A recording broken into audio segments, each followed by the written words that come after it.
سلام مدام، اليوم حبيت نشارك معكم هذه الوصفه الجزائريه التقليديه العريقه، وصفه تقليديه.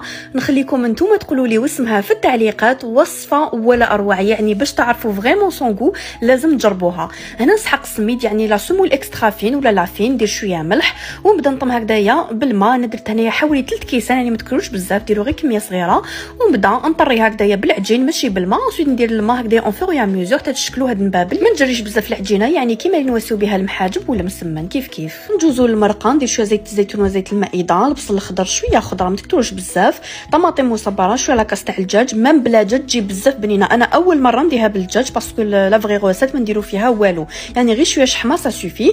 زوج مغارف عدس، طماطم مصبره، ملح، فلفل كحل وفلفل عكري والثوم بيان سور، فلفل دريس.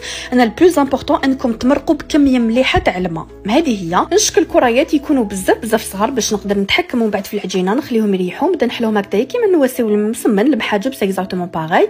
نرفد الحبه وندير هكذايا اون صوص، نخليها حتى نطيب كيما راكم تشوفوا. هنا اللي ما يقدرش ترفدها يعني تقسم هكذايا دي بوندلات بالموس ولا باي حاجه، يعني دي بوندلات شرائح يكونوا طوال وديروهم في المرقه.